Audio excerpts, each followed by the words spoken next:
The night was freezing, the kind where you see your own breath hanging in the air like a ghost before it disappears.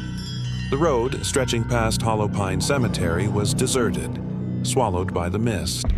Except for her, a lone girl walking fast, clutching her thin coat against the biting wind. Her name was Ava. Her phone was dying, the battery icon blinking a desperate red. The GPS, her only guide, was frozen on a blank map. She just wanted a shortcut, a quicker way home. But then she saw it. The massive iron gate of the cemetery, standing ajar, creaking rhythmically in the wind as if it were breathing. Near the entrance, a broken lantern swung back and forth, its flame sputtering on and off, almost like it was waiting for someone. Ava hesitated, her rational mind screaming at her to turn back. But the cold was seeping into her bones. "Just 5 minutes through," she whispered to herself, the words turning to white vapor. She slipped through the gate. The moment she stepped onto the cemetery grounds, the world shifted. The air grew heavy, thick, and still. The chirping of the crickets, which had been a constant companion on the road, abruptly stopped. An unsettling silence fell over the place. And then, drifting through the dense fog, she heard it, a woman's humming. It was soft, low, and completely, utterly wrong. Gravestones, ancient and weathered, leaned at crooked angles like a mouthful of rotten teeth. The path under her feet wasn't dirt, but a crackling layer of frost that crunched with every step. That's when she saw the figure. A tall woman, dressed in a flowing black dress, holding a lantern that cast an eerie, pulsating blue light. Her face was obscured, hidden beneath a dark, heavy veil. The woman spoke, her voice calm and smooth, yet it sent a shiver down Ava's spine. "You're late." Ava froze, her blood turning to ice. Who are you?" she stammered, her voice barely a whisper. The woman under the veil smiled, a faint glint of teeth visible in the gloom. "Lucifer." The name felt heavy, ancient, and it hung in the frigid air between them. Ava took a stumbling step back, her heart hammering against her ribs like a trapped bird. I'm just passing through." Lucifer tilted her head, a gesture that was almost curious, almost mocking. "Everyone says that," she replied, her voice a silken murmur, "until the ground decides otherwise." As if on cue, the wind suddenly howled, whipping through the tombstones like a tormented spirit. The flame inside Lucifer's lantern stretched impossibly long and sharp, throwing grotesque, dancing shadows across the graves. In that flickering, distorted light, Ava saw someone else. A man, kneeling beside a large tombstone further down the path. His shoulders were slumped, and his hands were shaking violently as he pressed them into the frozen soil, clawing at the dirt. "John," Lucifer whispered, and the name seemed to echo, bouncing from stone to stone. The man slowly lifted his head. His face was pale, gaunt, and utterly lost. His eyes were the most terrifying part. They looked dead, yet horribly aware, as if he hadn't blinked in 1,000 years. Ava's voice was a choked whisper. "Is he alive?" Lucifer's smile widened. "Alive," she mused, "is such a temporary thing." Just then, the ground beneath Ava's feet trembled, a low, deep shudder, as if something massive had just turned over in its sleep deep below. She stumbled backward, tripping, and nearly fell into an open grave that she swore hadn't been there a second ago. Peering into the darkness, she saw a coffin. Its lid shifted, just an inch, and then stopped. That was it. Panic seized her.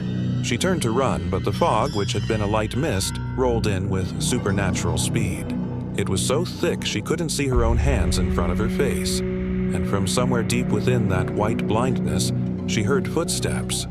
Not just one set, many, dozens of them, shuffling, dragging through the frost. Then came the whispering, a cacophony of broken, layered voices, all hissing her name. Ava, stay. Stay with us. She ran. Blindly, she sprinted between the leaning gravestones, her breath catching in ragged sobs, her heart pounding in her ears. Then, a shape loomed out of the fog, an old derelict chapel at the heart of the cemetery. Its windows were black pits, and the heavy wooden door was slightly ajar. Without a second thought, she threw her weight against it and scrambled inside. The air in the chapel was still and cold, but dozens of candles were lit, their flames flickering with the same unnatural blue light as Lucifer's lantern. There was no wind, yet on the stone altar lay a huge open book, its ancient pages fluttering as if caught in a breeze. A single line was written over and over in elegant looping script. She must remember. Suddenly, the chapel door slammed shut with a deafening boom that echoed in the vaulted ceiling. Ava spun around, a scream catching in her throat. Lucifer was there, standing in front of the door, blocking the only exit. The lantern in her hand now glowed a terrifying blood red. "Do you know why you came here, Ava?" she asked, her voice soft and dangerously gentle. Ava shook her head, tears streaming down her face. "You took the road you always take," Lucifer continued, her voice weaving a hypnotic spell. "The same night, the same mistake." The shadows in the chapel began to writhe and move, stretching like long, grasping fingers. Through the stained glass windows, Ava saw John's pale face outside, his mouth moving, whispering words she couldn't hear. Lucifer raised the lantern higher. Its red light crawled across the stone walls, and the carvings etched into them began to shift and writhe. Faces appeared in the stone, twisted in agony, their mouths open in silent screams, their eyes wide with terror. They were alive. Ava backed away, step by terrified step, until her back hit the cold stone of the altar. "What do you want from me?" she cried, her voice breaking. Lucifer's voice dropped to a conspiratorial whisper that seemed to come from right beside her ear. "You already gave it."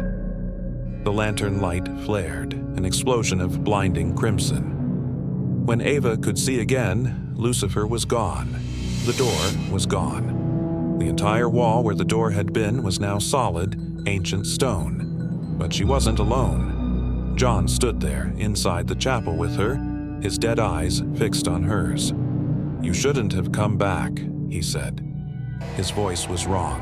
It sounded like two voices speaking at once, his own, and something much older, much darker, layered underneath. High above the altar, a dusty clock ticked once, the sound unnaturally loud in the suffocating silence. All at once, the candle flames bent sideways, their points aiming directly at Ava. John took a step closer. "It remembers you, Ava." The bell in the chapel's tower began to toll midnight, but the sound was muffled and distorted, like hearing it from underwater. Ava pressed herself against the wall, utterly trapped. "What remembers me?" she whispered, her voice trembling. John smiled, a sad, broken expression on his pale face. "The ground." Outside, the fog grew so dense it blotted out the sky, swallowing the moon and the stars. Inside the chapel, Ava's scream echoed once, a sharp, piercing cry of pure terror, before it was suddenly, completely, swallowed by the silence. Thank you so much for joining me on this chilling journey into Hollow Pine Cemetery. If you enjoyed this story, don't forget to hit that like button and subscribe for more tales from the shadows. Stay safe, and whatever you do, don't take any shortcuts. I'll see you in the next one. The rain against the chapel roof was the first thing I heard. For a second, I thought it was morning. But the light outside wasn't sunlight. It was a dim, gray glow, like a dusk that just wouldn't end. The candles were gone. The altar was cracked. Everything, absolutely everything, was caked in dust and thick silvery cobwebs. My own voice felt foreign when I whispered, "How long was I asleep?" It echoed back, but delayed, like someone was mocking me from the shadows. How long was I asleep? My heart hammered against my ribs as I got to my feet and peered through a broken window. The cemetery. It was all wrong. The paths were twisted and deformed, graves half sunken into the mud, and the trees were bent over as if crushed by some invisible weight. Then I saw it. The chapel door was open, and leading out into the mist were fresh, muddy footprints. A shiver ran down my spine. "John?" I called out, my voice barely a whisper, swallowed by the fog. No answer, just a faint, unsettling hum. The same tune Lucifer had sung. I had to know. I stepped outside, the fog clinging to my ankles like smoke. As I walked, I could have sworn the tombstones were moving, turning to watch me as I passed. My eyes fell on a cracked stone, and the words carved into it made my blood run cold. Ava Moore, 1996? The dash was a question, an unfinished sentence. My knees gave out. "No," I whispered, my fingers tracing the freshly carved letters. They were damp, coated in a sticky red sap. Stumbling backward, my foot caught on a shovel half buried in the dirt, and I fell against another grave. That's when I heard it. A dull knock from beneath the soil. Once. Twice. Then an unnerving silence. A primal instinct screamed at me to run, but a voice inside my head, calm and cold, said, "Don't." I didn't listen. I ran. I sprinted past crooked crosses and bouquets of dead flowers, chasing the faint glow of a lantern far ahead. Behind me, footsteps. Slow, wet, keeping perfect rhythm with my panicked heartbeat. I rounded a corner and froze. The fog parted for just a moment, revealing something impossible. A small garden, bursting with green vines and vibrant, colorful flowers, right in the middle of this dead place. And in the center of it all stood John. He was holding a lantern, the same blue lantern Lucifer once carried. "John!" I cried, relief washing over me as I rushed forward. But he didn't move. He just stood there, his eyes dark and empty, like two deep wells. "You're not supposed to be here," he said, his voice flat. "You left." I shook my head, my mind reeling. "I don't understand. What is this place?" John looked up at the endless gray sky. "It's between. A place that remembers the forgotten." The ground beneath us trembled again. The vines in the garden started to move, slithering over the tombstones like snakes. One brushed against my arm, and I felt it pulse, alive, beating like a tiny hidden heart. John's hand shot out, stopping me. "Don't touch them," he warned. "They're fed by what's buried." I backed away, watching in horror as the vines climbed the tombs, wrapping around stone angels, squeezing until the statues cracked and crumbled. A whisper, carried on the fog, slithered into my ear.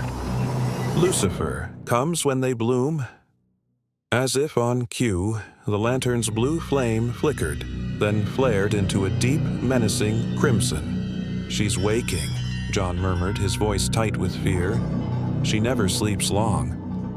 "Then we have to go. Please." I grabbed his arm, trying to pull him away.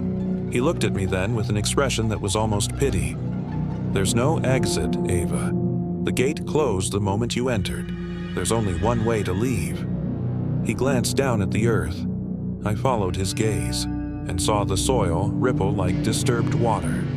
Suddenly, a bell began to toll, its sound echoing from somewhere deep in the mist. With each solemn strike, the ground lifted and shifted.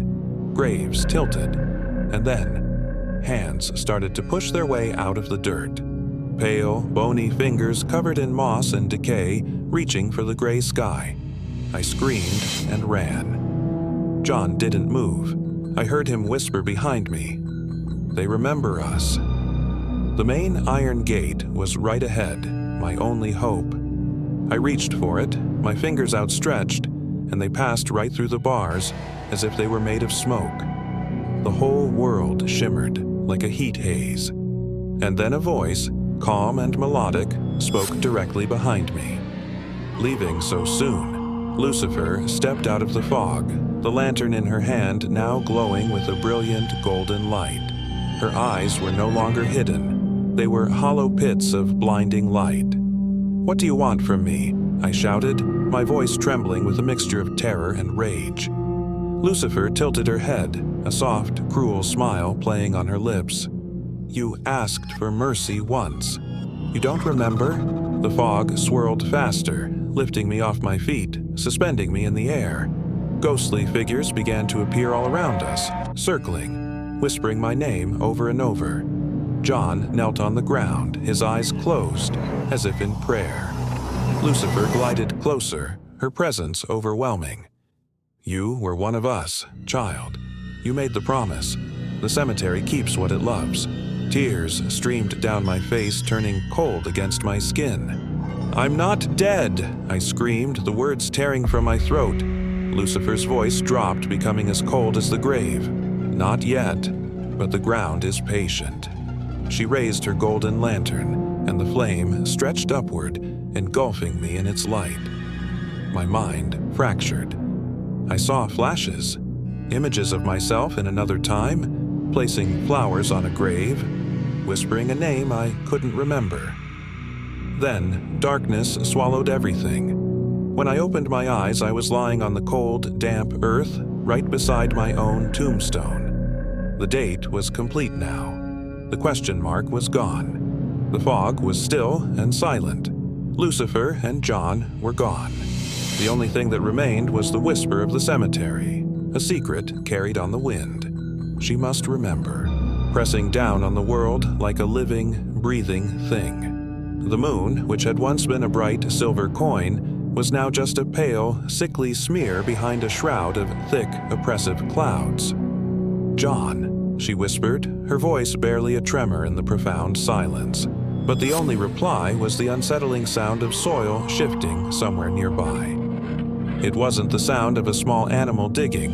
It was slow, deep, like the earth itself was taking a long, shuddering breath right beneath her feet. The ground around her seemed to move, a subtle but undeniable undulation that made her stomach churn. Half swallowed by shadow, half revealed by the weak moonlight that managed to pierce the gloom. There was something wrong with his eyes. They looked strange, too calm, too cold, like chips of obsidian. "Lucy," he said, his voice soft, yet it seemed to fill the entire cemetery. "You shouldn't have come." His voice was a chilling harmony of two distinct tones. One was human, the familiar cadence of the man she knew. The other was something else entirely, a sibilant whisper that rode beneath his words, seeming to come from everywhere at once, from the rustling leaves, from the groaning trees, from the very soil she stood upon. Her heart hammering against her ribs like a trapped bird. "John, what's happening?" A faint, unsettling smile touched his lips. They woke up. As if on cue, behind him, the graves began to open. It wasn't a fast, violent eruption of dirt and bone. The earth parted gently as if making way for something sacred. A hand, caked in dark soil, reached out from one of the fresh openings, its fingers trembling like an old, half-forgotten memory. Their voices slid across the air like the sound of wind through dry, dead grass, a chorus of hushed secrets and forgotten names. Lucy, her body screamed at her to run, to flee this impossible nightmare, but her mind was trapped, paralyzed in a horrifying cocktail of awe and absolute terror. For a fleeting, heart-stopping moment, she saw another shape beneath his skin, a flicker of something ancient and burning, like a wildfire trapped behind glass. "You're not John," she whispered, the realization a shard of ice in her chest.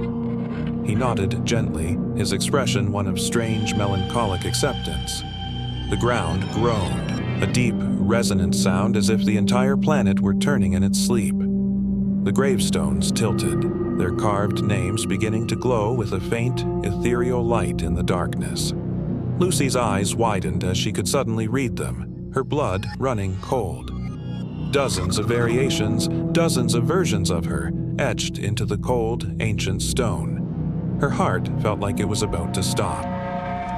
"This is where time folds," he said, his layered voice a calm lecture in the midst of madness.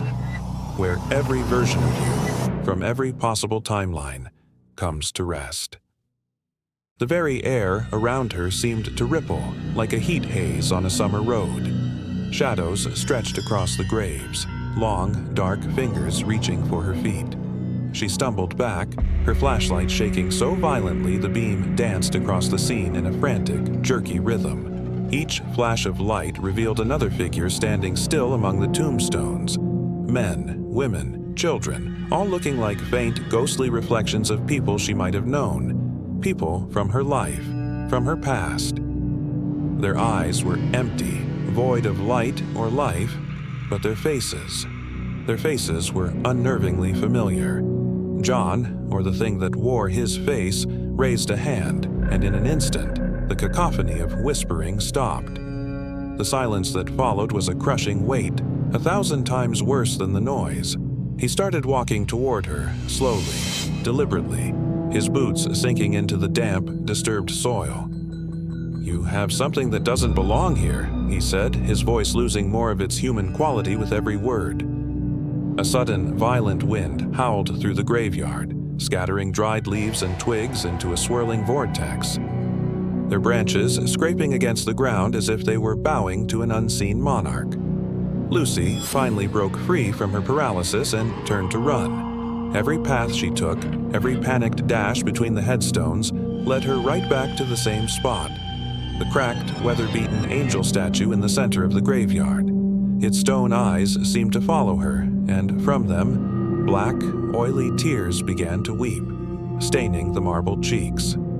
The ground beneath the statue pulsed, a slow, steady thrumming that matched the frantic beat of her own heart. John placed his hand on the statue's base, and a web of cracks instantly spread through the stone, glowing with an internal, sickly light. "When you touched that grave earlier," he said softly, his voice now almost entirely the inhuman whisper, "you called me. You called all of us." Not into rubble, but into a blinding explosion of light. It was a cold, white, endless light that spilled out like a liquid, pouring across the ground, illuminating hundreds of faces in the swirling fog. They were all looking at her, and then they all smiled, a slow, horrifyingly synchronized movement, their lips moving in perfect unison as they whispered her name. "Lucy, Lucy, Lucy." She screamed, a raw, ragged sound of a soul tearing apart, and fell to her knees in the damp earth. His eyes were no longer cold and dark. They were glowing now, two orbs of bright, liquid gold. "It doesn't matter what you meant," he said, the whisper wrapping around her like a funeral shroud. "The graveyard remembers what belongs to it." He reached out his hand, his fingers long and pale. "And now, it remembers you." The wind stopped. Every whisper, every flicker of light, every tear on the angel's face froze midair. For the space of a single, silent heartbeat, it was as if time itself had stopped breathing. Then, total darkness. When Lucy opened her eyes, she was standing in warm, gentle sunlight. The graveyard was gone. She was on a quiet, familiar road, birds chirping in the trees overhead. Her clothes were clean, the mud and terror washed away. It was a perfect, peaceful morning. Her phone buzzed in her pocket. She pulled it out. A text from John. "Meet me at the cemetery tonight." Her hands began to shake uncontrollably. She fumbled with the phone, her fingers slick with a sudden cold sweat. She opened the camera app and switched it to the front-facing view, needing to see her own face to ground herself in reality. But the reflection that stared back from the small screen wasn't her own. It was someone else's, someone with pale, knowing eyes. A faint, unsettling smile played on the stranger's lips. And behind her, just for a second, ghosting over the image of the sunny road, the dark, skeletal outline of the graveyard appeared in the glass. Waiting. The morning light spread across the valley, soft and almost unreal. Lucy stood alone on the empty road, the sound of her own heart thumping louder than the wind. Everything looked normal, but something deep inside her felt profoundly wrong. The air around her seemed to shimmer faintly, like a reflection on water trying to take a breath. She looked down at her hands. They seemed too still, too pale. But their echoes lagged, as if time itself was stuttering. Older. The gas station she passed every day was now rusted, with thick vines crawling over its faded sign. The windows of the fruit shop were cracked and dusty. A tattered newspaper fluttered across the road, caught by a sudden gust. Most of the headline was unreadable, smeared with dirt except for a single, stark word. Missing. She bent down and picked it up. Her heart stopped. The photo was of her. The same face, the same jacket she was wearing right now. But the date printed on the paper was from 30 years ago. Her breath hitched in her throat. "No," she whispered, the word barely audible. "That's not real." A voice, smooth and chilling, spoke from behind her.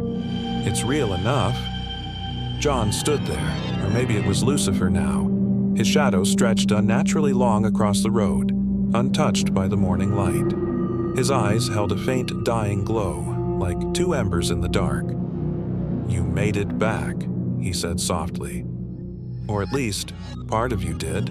Lucy scrambled backward, her mind reeling. "You lied to me." He offered a sad, knowing smile. "I only showed you what you already called for." The ground trembled lightly beneath her feet, a low, resonant hum rising from the earth itself. "You remember the whisper, don't you?" he continued, his voice weaving into the strange vibration. "When you touched that grave, you didn't just wake the dead. You became part of their story." Panic seized her. She turned and ran, sprinting down the road, past the rusted store, past the broken signs of a town she no longer recognized. Every window she passed reflected the same terrifying thing, her own image, running. But in each reflection she looked older. In one, her eyes were hollow and vacant. In another, her face wasn't even there. She finally reached the graveyard gate, gasping for air, and stumbled to a halt. The gate, once always locked, now stood wide open, creaking in a wind that didn't exist. Beyond it, the graves stretched into an endless, horrifying sea. Thousands now, not the few hundred she remembered. Each tombstone glowed with a faint, ghostly light, and on every single one, the same name was carved. Lucy. Her hands shook violently. "No, this isn't possible." From right behind her, Lucifer's whisper was a cold breath on her neck. "You wanted to be remembered forever. The forest gave you exactly what you asked for." The earth shifted again, more powerfully this time. Graves began to open, not with a crash, but like slow, silent breaths. Pale hands reached up from the soil, not to grab her, but to wave. The voices that rose from the ground weren't screams of horror. They were greetings, a chorus of whispers. "Welcome home," they murmured in unison. Lucy stumbled backward, hot tears streaming down her face. "I'm not one of you." Her terrified gaze fell to a tombstone near her feet. The picture embedded in the cold stone wasn't old or faded. It was fresh, as if taken just minutes ago. Her exact reflection stared back at her from within the stone, eyes wide with terror, mouth trembling in a silent scream.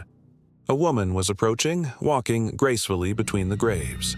She looked exactly like Lucy, only older, her hair streaked with gray, and she was dressed in a simple white gown. "You left once," the woman said, her voice gentle and calm. "But not all of you did." Lucy's voice was a ragged crack. "Who are you?" The woman smiled faintly, a mirror of Lucy's own expression but filled with a sorrowful peace. "I'm the one who stayed." In that instant, lightning flashed across the clear, cloudless sky. The world around her flickered violently, like a film burning in a projector. The thousands of graves shimmered, their individual forms blurring and merging into a single, colossal shape. The outline of the old angel statue from the center of the graveyard. Its massive stone wings opened, and a light from within it pulsed like a great beating heart. Lucifer stepped closer, his voice dropping to a final soft pronouncement. Every story ends where it began, and you became what they watch. A deep, numbing cold began to spread through Lucy's veins. She looked down at her hands and watched in horror as they began to fade, becoming transparent. Her heartbeat, once so frantic, was slowing, dimming. The vibrant colors of the world bled away into grayscale. "Please," she whispered, a final, desperate plea. "I just want to go home." Lucifer smiled, but this time it was a kind, gentle smile. "You are home." The wind picked up her scream and carried it away into nothingness as the graves sealed themselves once more. A thick mist rolled in, swallowing the road, the sky, and everything. When the silence finally returned, only the stone angel remained, its gaze fixed on the horizon. But now, its eyes were no longer blank stone. They were carved to look exactly like hers. At dawn, a new tombstone appeared beside it. The inscription was simple: Lucy, the girl who never left. And if anyone were to pass by that lonely spot, they would swear they heard faint laughter carried on the wind, followed by a collective, ghostly whisper: "We remember her." If you enjoyed this story and want more tales that blur the line between reality and the supernatural, don't forget to like this video and subscribe to the channel. Until next time, be careful what you wish for in the quiet places of the world.